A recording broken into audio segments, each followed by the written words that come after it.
Welcome to the Mercedes-Benz AMG EQE SUV. What a mouthful this name is, but what a very interesting vehicle we have here today at the shop. So we're going to be doing a full build quality analysis with the EQE SUV here, and I'm really excited for this one. We've had a few of Mercedes electric products on the channel here before, being the EQS sedan AMG variant. So really interested to see how this is, kind of a smaller brother to that, but in a bigger size, if you will. So we're going to be mainly focusing on exterior fit and finish today, and then taking a really deep dive inside, because that's where this car really shines. Now this is a press vehicle, so keep that in mind through all of my comments today. This may not be what you go to pick up at your local Mercedes dealership if you do decide to purchase one of these, but let's jump into it. Welcome back to another out of spec detailing video.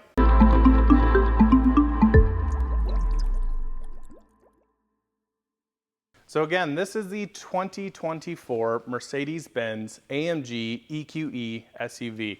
Hate the naming structure on this, but a really interesting car. We have very quick. This thing is fast and very comfortable, and a really isolating interior in this vehicle.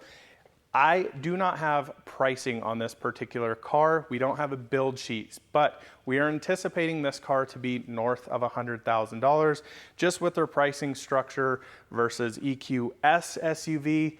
And yeah, I mean, this thing is really neat. So let's just first start off talking a little bit about wheel, tire, brake combo here. So we do have the optional carbon ceramic front brakes, one of the best brake caliper colors on any vehicle. Love the wheels here, and really cool that we have Michelin Pilot Sport EVs on here.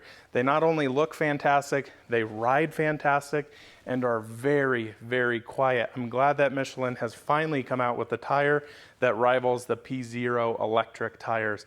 Really, really impressed here with this. But I spent a little bit of time with this car, just took it around the block. I drove the EQS directly before this car, the 450 plus rear wheel drive variant. But this thing is a really interesting competitor there, because it feels very much like the EQS, but has more power, is quite a bit smaller.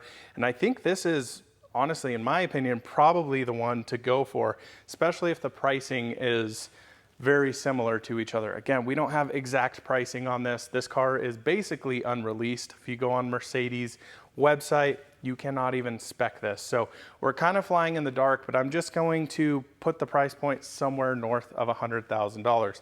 So let's first start off exterior, build quality, fit and finish.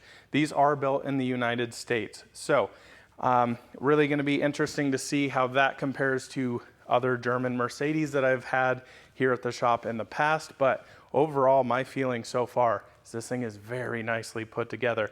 Again, it is a press car, so it should be gone through more diligently than a production vehicle. So I'm going to bring Ryan in here that's helping me film today, and just start looking at panel gaps, fit and finish here. Now this frunk, much like the EQS sedan, does not open. So you cannot even get in there to do anything, except for on this side where you have this very odd windshield wiper reservoir. This is such a strange implementation. Now, not something you're going to be using all the time. This to me feels very plasticky, very cheap, not a nice operation here, but this is not something you deal with on a daily basis. I am noticing, just flopping side to side, this hood is a lot tighter on this side than it is on the other side. We'll kind of jump around there and then come back around the vehicle. But this feels pretty tight throughout here. Nice gapping here. But yeah, you can definitely tell this is quite a bit thicker gap. And this is, again, something that you cannot open yourself. This has to be opened by the certified Mercedes techs at a Mercedes dealer. So really interesting there. I'm also noticing, Ryan, if you want to come over here, this panel here is not fitting so well in this area. You can see this plastic here bows out right in this area. Not loving to see that, because you would think this should be really nice and tight. This is an area I complain about a lot with many different manufacturers. I'm thinking about Rivian, I'm thinking about Tesla.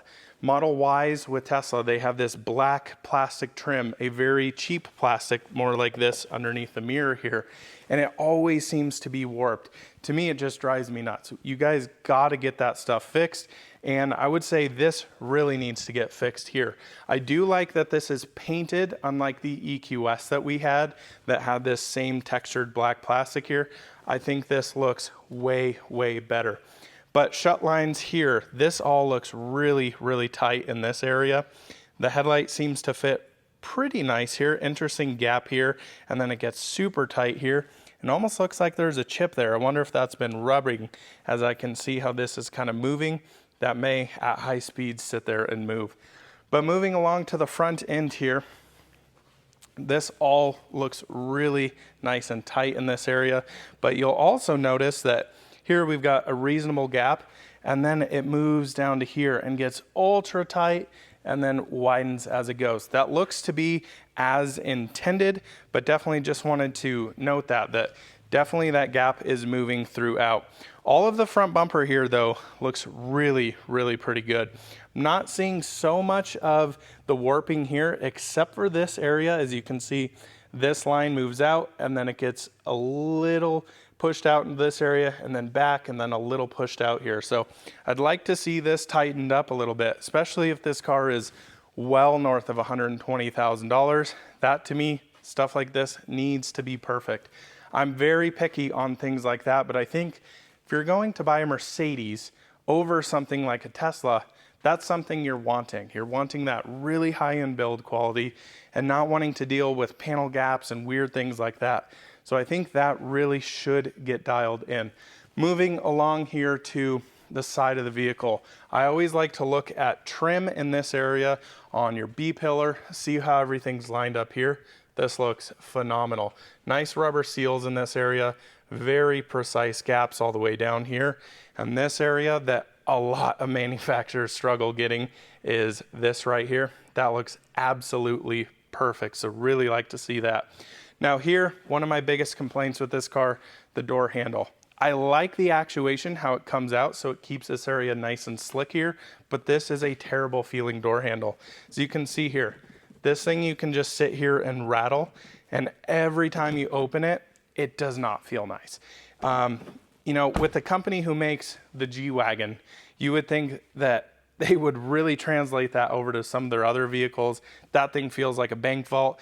This thing feels cheap because it's not only mechanical, but it's electrical at the same time. It just really doesn't feel that nice, but it does have a super nice door shut. So I think really need to work on this because that kind of stuff on a $100,000 car doesn't need to be there. All down here, the gapping looks absolutely perfect down the door. These shut lines are absolutely perfect. Perfectly flush there. Really impressed to see that. Again, press car, it should be like that, but areas like that front plastic here, those really need to get dialed in. Same thing going on up here. This all looks fantastic. They did a really nice job on this car. One thing that I do notice about this is it seems very simple on the exterior compared to a lot of cars. Not a ton of body panels going everywhere. It just seems very refined, very sleek, and in my opinion, this thing looks fantastic. So moving along here, this whole rear arch looks perfect. So the front one's a little bit off, to say the least. I am noticing massive color difference here just by looking at it. You can see this is quite a bit more yellow. I hope that comes through on camera than this up here. Again, something I see a lot with manufacturers is the plastic bumpers compared to metal body panels, completely different coloring. My Model 3 is exactly the same as this, where the bumper is totally different color. But yeah, it's just one of those things you deal with. Interesting, we have no real spoiler here. This is more slippery than you would expect from an AMG model, but looks really nice. The glass fits really good until you get to the front one. Ryan, I don't know if you can kind of see that. You can stay there and I'll kind of see if I can show this here. Glass is really tight here, and then in the middle it kind of bows up, which is really interesting. I do believe this piece of glass does move back though, which is a huge perk instead of having a single sheet of glass up here. So that is a benefit, but definitely not liking this gap here. As I'm standing from the back, you can really see that. Moving here to the back, let's just start off with this insane light bar. This thing, the detail on it is freaking awesome. Just look at the detail in this light, how precise that is. Gives this really cool effect. Absolutely love it. It looks stunning. The back end here, again, very sleek, very simple, very minimal. One thing you're gonna notice, no backup camera anywhere here. What's cool, what they did very similar to how Volkswagen did it, is it pops out under here. Lots of cool things with that. Keeps the camera clean and then also acts as your handle here. So it just pops up. Really nice actuation there. Very smooth, very quiet. But then you get into this nasty, I'm sorry, this interior, this color spec, who is speccing an all white back interior? If you have dogs or put anything in the back of here, yikes. We'll get to that later. Also, really cool detail here though, how they've kind of changed this light. Just little things like that make a car really interesting. Let's close this down here. Beautifully smooth actuation there. Nice and quiet, weird little squeak there though. But all of this panel gap back here, this looks fantastic all throughout here in the lights. The back bumper is really interesting and probably one of my biggest complaints with this car, because if you do spec a car like this, that you want it white, you still have to deal with gloss black areas like this, which for me as a detailer, absolute nightmare. But that's one of those things that I would rather see it be a nice gloss black than a cheap plastic like you have here in the charge port. Speaking of charge port, this is a really interesting one. We've got some lights here. They do indicate your charge status on here. They're not the greatest for illuminating the whole charge port area. I am glad to see that this is not like what GM does, to where you have basically a full book sitting on the side of your car with a huge charge port. This looks fantastic, but again, you'll hear me complain about this. I'm gonna unlock this. And really cool noises. Can we do something better with these? These are hideous. Like, I don't know. 100K for a car like this, and you have a 2-cent piece of plastic. This looks identical to our Volkswagen ID4. I absolutely hate this thing. I wish you could just rip it off. The problem is, when you're charging on level 2, you're just leaving your DC pins wide open if it's raining out. Not liking that. There is a ton, Ryan, check this out. Look how many areas they have here for water ejection from this area. So if this is getting wet, that is really nice to see. A lot of cars only have one of those, and then they'll just kind of pool up and get really nasty with water. Again, I hate this. Really don't like this. This charge port door is interesting. Very similar to the door handles, how it feels mechanical, but it's also electrical. So it like pops out and then really goes, but feels really good. And we make some really interesting charge noises there. I don't know. But moving down the side here, again, this all looks really good. Really tight gapping here. I very much see different colors there though. This almost looks brown to me, and this is a lot more white, as this thing just continues to make its weird, crazy noises. Moving down the door though, again, perfect gapping here. This is how a car should be. Love to see this. I'm just shocked how many cars go through this process with me looking around them, and areas you just have this sticking up or this is completely unaligned. The last one being Model X, to where, you know, this is definitely a competitor with Model X at pricing, not necessarily size-wise, but price-wise. And the doors here like completely don't match up. So that's kind of what I'm getting at. If you're going for a Mercedes like this, you're wanting really nice build quality, a really luxurious interior, and really isolated interior as well. Quiet ride, not a lot of road noise. And I think this thing ticks a lot of those boxes. Moving down the rest of the car, I think they did a phenomenal job with build quality, at least on the exterior.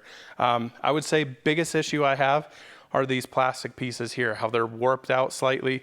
But honestly, yeah, really blown away with the fit and finish here. Also, the hood was slightly off, but I think that can be forgiven. Again, this is maybe a pre-production prototype going on situation here.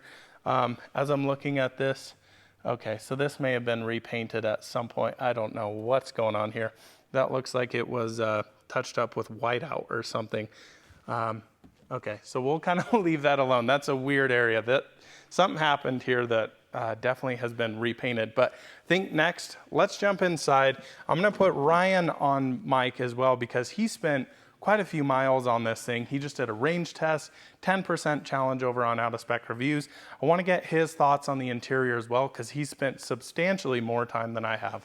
Moving on to the interior, and I think this is where this car really shines. Now, a few things that I'm really focused on here is noise isolation. We're gonna talk a little bit about that with Ryan.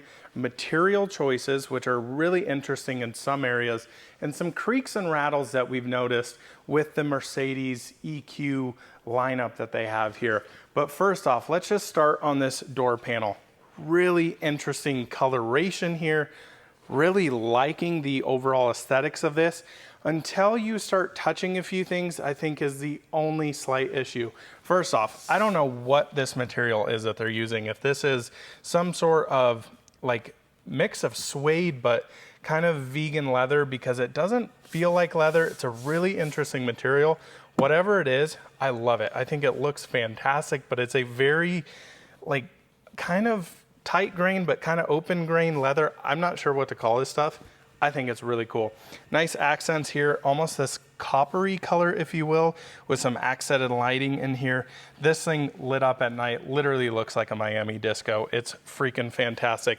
Now, here is an interesting area because this is where you start to hear some of those creaks. Let me see if I can emulate that.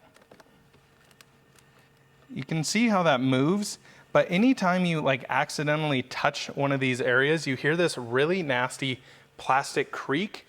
Does not give you the impression of a super high-end luxurious vehicle from Mercedes. I've been in a lot of Mercedes. That seems very strange. Also, don't love the use of gloss piano black plastic in here. Scratches easy, shows a lot of fingerprints. But what I do like is in the super high touch points, they have made this aluminum here, which looks pretty darn nice. We've got this really nice knurled finish here. Feels really good. A lot of the times though, these are not real metal. These are plastic with a basically metal paint around them, if you will. They do chip over time, but if you're really into keeping care of your car, not gonna be an issue. Now here, again, we've got some touch buttons. These feel okay. I would say a little clicky, a little plasticky. One area that Ryan showed me that I didn't even really notice is the seat controls here. Now for me, this is one of the greatest things ever invented. You guys obviously know I'm one-handed, so when I'm driving, for me to reach down the side of the seat to change my seat controls is a nightmare in some cars. Having it here on the door is really nice. The weird thing about these buttons is they don't move. So you kind of have to be sitting in the seat, but like you never really exactly know what you're touching here. So like to put the headrest up, you kind of have to give it one of these or this. It just like make that move. I think it would feel a lot better. Yeah, they feel okay. It's a weird implementation and you really have to kind of sit in the car and feel it out. We do have Burmester in this. One of the best stereos out there. I mean, they sound incredible. You know, Porsche does them. Mercedes is really into them. I love their accented grills here. Real metal on these. They look phenomenal. Now, my biggest gripe with the door panels here is after you basically get to here, and that's this plastic. Not a huge fan of this. I still cannot figure out, other than cost-wise, why manufacturers don't put leather here. Put this material here. I do understand it could scuff over time, but this stuff scuffs just as bad. The plastic on here, anytime you scuff a shoe over it, it can scratch it and permanently damage it. So why not put leather there? It looks a heck of a lot nicer. You have areas like your cup holder here. You interact with this area quite often, and I think in a lot of cars, it's really not a nice touch, but there are, you know, vehicles like Audis that they wrap this entire thing in leather, and I think it's way, way better. You know, we have the same material here on the seat, on the side of the seat, and you can already see stuff like this happens to where it scratches. That's permanently scratched. If that was a nicer material leather, it's still gonna do the same thing, so make it feel a little bit nicer. Overall aesthetics of this interior, I'm gonna hop over here to the drivers. side, pretty insane interior. So of course we have Hyperscreen in this particular car. Now, my personal opinion, not a huge fan of Hyperscreen. I think it looks cool, but I also think, apologize for the beeps in here. Let's see if we can get that to go away. All right, we're gonna switch off the lights. There we go. All kinds of noises going on here. Hyperscreen looks cool, but I think like implementation wise, really weird. I don't love how you can see the individual screens. I do know that's probably a cost prohibitive thing because making a single screen like that, I just can't even imagine the price. I actually prefer the cars without the Hyperscreen. I think it looks a lot classier, looks a lot nicer, but you also put a lot of people in here that don't ride in you know, electric cars a lot, and they go, oh my God, this is, you know, crazy spaceship looking stuff. Ryan, I think your girlfriend said the same thing, correct? Exactly, yeah. She said this is 10 years ago, what people thought cars would look like is what this car looks like right now. Yeah. And I think she's totally right. I agree. I mean, it definitely looks wild, but as you can see, fingerprint machine here, which is any new car. I mean, all of these cars have screens on screens on screens on screens, and they are just covered. I remember Kyle just did the EQS range test, and all the live stream people were like, we can't even see the screen because there's so many fingerprints all over it. And I'm like, that's from literally half a day of use on these cars. So really have to deal with that. Now, Ryan, what is your overall impression of interior, like spec on this one? Feel, like, give me some thoughts. Absolutely. I'm not a fan of white interiors. That's just a personal preference. Sure. It looks great. I just, practicality does not make sense and not for me. But it looks fantastic. I think all the touch points are really nice. As you mentioned, there are some discrepancies. For example, the leather on the seats is top notch, but the leather on the armrest and over here is a lower grain. Yeah, that's a really great point, and that's one of the things I noticed as well in the EQS SUV was that the seats felt insane in the front, like super plush, really high-end leather, and then you move to an area like this, or even your armrest here, and it's, I don't know, it's like this almost skin looking, which I understand leather is skin essentially, but this just looks, I don't know, a little bit cheaper. I think you see a lot of cheaper cars emulate this type of stuff, where I think if they started using top grain leather in areas, man, this thing would really come alive for me. Yeah, I think that's one of the bigger letdowns. The seats are super comfortable, super adjustable. You spent a lot more time in the seats. How'd you find those? One of the most comfortable seats I've been in, absolutely.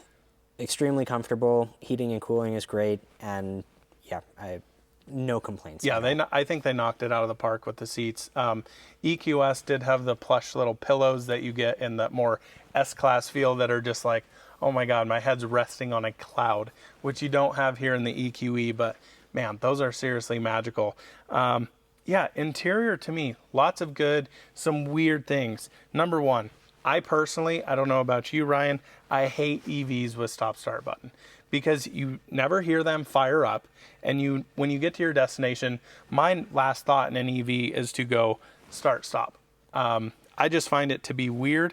This implementation of this cluster is really odd because it moves around, and you can see it's like a haptic. This is one big haptic button, and these are two separate, and this is a separate button too.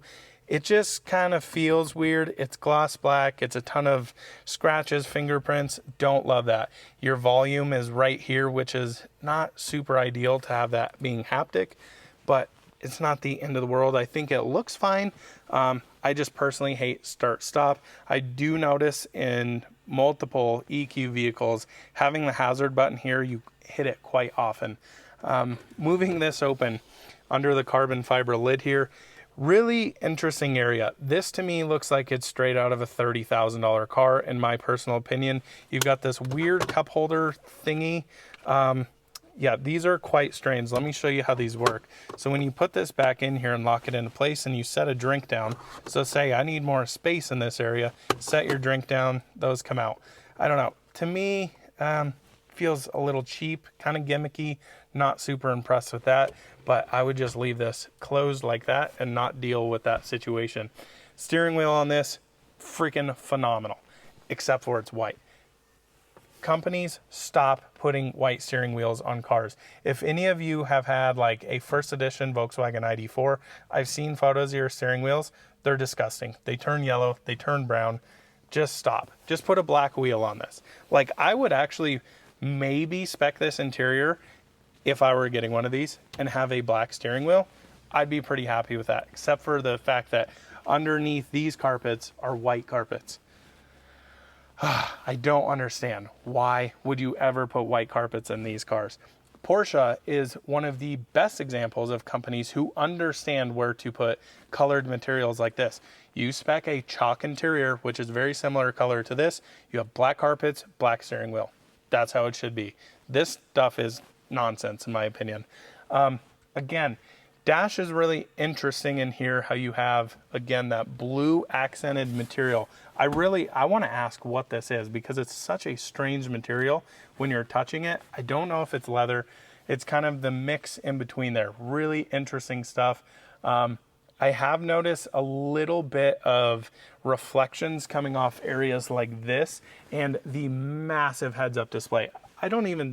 I've never seen a heads-up display that big. Have you, Ryan? It's absolutely huge.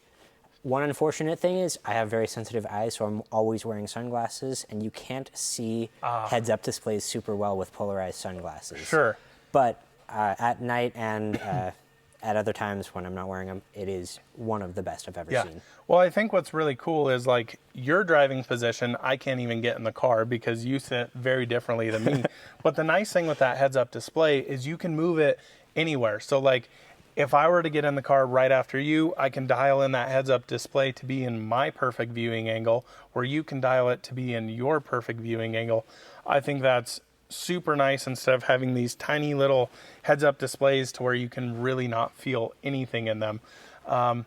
Yeah, overall though, interior is really cool. Ryan, jump over here to the other side. So just hopped in with the key now. Want to notice something here on the key. This car has 3,000 miles on it and your AMG badge is already gone.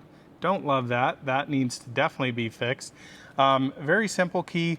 This, to me, that would drive me absolutely nuts. I'd be requesting a new one. This car only has 3,000 miles. I do understand this is a press car, but I believe the EQS sedan had the same exact issue on the key, so that seems to be a known issue. This interior is wild when you have all the screens lit up. At night, I personally do find it very distracting to have this, all the lights, but it's freaking awesome. Like, you just feel like you're in a club. We have just got screens on screens on screens. So we even have screens here on the steering wheel. So these are for your drive selector modes. These are pretty cool. That is just awesome. You also have traction control over here, and then your electric sounds, which don't really sound the greatest in this car. My thoughts here on the wheel. I really like it. These are interesting how they work. So these buttons, like basically east and west of your haptic screen here, you actually have to press them. So they're actually real buttons. Whereas this, you can swipe up and down. Same with the audio. I'm not going to do that because we're going to have some music go on here. And then over here with your speed control. So interesting implementation. I kind of wish these were just normal buttons instead of being haptic, because I do find in our Volkswagen ID4, very similar to this, you move it and it just, like, all of a sudden your music's blaring, or you just turned it off and don't even know what you just did. Over here, check this out on the lighting here. If you can, Ryan, put it up a little bit. There we go. So I'm going to turn this up. This is just next level stuff. I freaking love that. I think it's so cool. So when you turn up, it goes red. When you turn down the AC, it goes blue all the way across. Like, that's just cool. Now, I've got a big gripe here with infotainment. I think it looks horrible. The actual UI to me just looks very cheap. I don't know what it is. Ryan, do you have any thoughts on that? No, I think you mentioned that it kind of looks like if someone tried to do a knockoff of a Mercedes UI, and I kind of somewhat agree. There's just a lot of weird things. It's not super intuitive. A lot of the stuff, like when you were pressing the temperature controls, you could see it's just not the quickest to respond sometimes. Like, it's definitely snappy. We've got the noises on right now as it just shut off.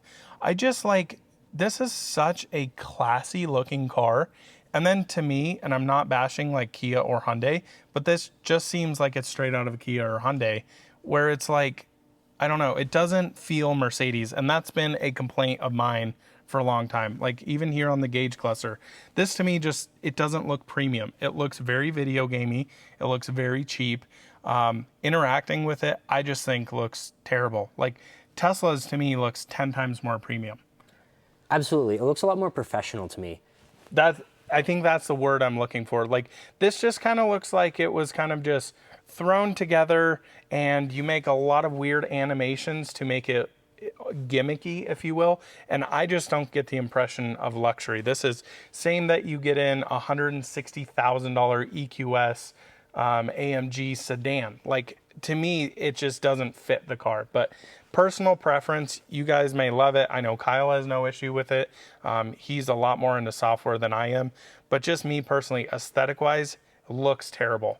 But other than that, like, the interior is so classy. And when you turn this thing off is when it actually starts looking like a real Mercedes. So when the screen comes on, that you're just like, what car is this out of? I don't know. It really looks like a knockoff to me. Enough on that. I think the rest of the interior is pretty fantastic. Let's jump in the back seat, see how this thing's looking. So just locked the car here, and you'll notice we've got a handle. Maybe it's because the passenger front door is open, but this handle went away. This handle's still open. What the heck's going on? I've noticed some weird stuff with the handles as well. They aren't always out when it's unlocked. They don't go in when it's locked sometimes, just not 100% on. This seems very similar to what I see a lot with Lucid and Rivian, both new EV companies. Mercedes, I'm not sure why this would happen. So, okay, so now that opens, but why would that stay open here? So let's lock this again, and let's see if it now goes in. So that didn't go now. So it must be that door that's freaking it out. I don't know, but that's still strange that one would go in, one wouldn't. Nonetheless, Ryan, jump back here. I hate these door handles. I really, really don't like those. So I'm jumping around here to the passenger side. And back of the interior feels fine, I think. No real complaints here. I think, again, leather here feels really good. It's a little slightly less plush, I would say, than the front seats. Just kind of initial, maybe it has a little bit denser foam back here, which I guess would kind of make sense. But honestly, feels pretty basic back here. Not a ton to say. This, to me, how this plastic insert here with, again, more haptic touch buttons here, that doesn't look very premium to me at all. I think you see a lot of emulations around $40,000 car that looks very similar to this. So not getting a huge, nice, luxurious vibe back here, but it's also not horrible. These headrests are really wild here, how these move. You've got a little button here. Those are just strange. Also have lighting here on the seats, which is just next level cool. That's a really interesting sounding plastic. It almost sounds metal, but plasticky. So yeah, not much to say back here. Really just plain, I guess would be the best way to say it. So again, you do have a sunroof that opens here, which I think is phenomenal compared to something like Model Y, where you don't have this crossbar here, so you can't open any of this. I think that's really, really nice to have. But let's finally jump back here to the trunk. Again, lots of thoughts back here. I don't know whose decision it was to make your probably dirtiest area, if you will, other than maybe your driver's side front carpet, to make this white. Who, like, seriously, what is going on here? You're going to have to get covers for this. Areas like this are going to get absolutely destroyed. This, to me, is a absolute no-go. Yeah, super not into this at all. Let's see if we have any storage under here. No, we do not. Like, pretty much nothing. You can fit maybe charge port or charge equipment back here, but really not a deep trunk like you find in Model Y, Model X, even Model 3. So interesting there. Yeah, overall, I would say interior's really nice in the front. Like, really blown away with it. Materials feel good. Few things I don't like here, but I kind of have those gripes with every car, if you will. Backseat feels fine. I wouldn't say it's anything more than fine. Very simple backseat. It does what it's supposed to do. And yeah, trunk space, I just think the rear end, whoever decided to make it all white, you're out of your mind. Craziness. But yeah, the Mercedes-Benz AMG EQE SUV, really nice car. Really impressed with it. Love the drivability of it. Ryan, what did you think about the noise isolation? Because I found it to be insanely quiet. Like, it's not quite e-tron. E-tron, and Kyle always says this, bank vault. This thing is definitely not as quiet, but it's really good. Absolutely. It's the AMG, so I always had to remind myself of that aspect, but it is nearly that quiet. It is one of the most quiet and comfortable cars to be in.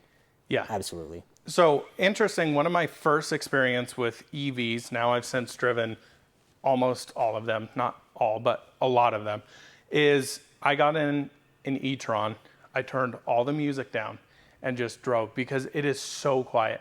And this is right there to where you could just cruise, no music, just have a beautifully isolating experience, not deal with traffic, just have your thoughts and yourself driving. And I think it's really, really nice. But blown away with the ride. This also has the 10-degree rear steering on this, which just makes maneuvering a vehicle of this size, even the EQS SUV, just night and day difference. So yeah, I think overall, very, very impressive car. I really want to know the price on this. I know my wife, it would be like drooling over this thing, so I'm not going to show her this because she's going to be like, I really want one of these.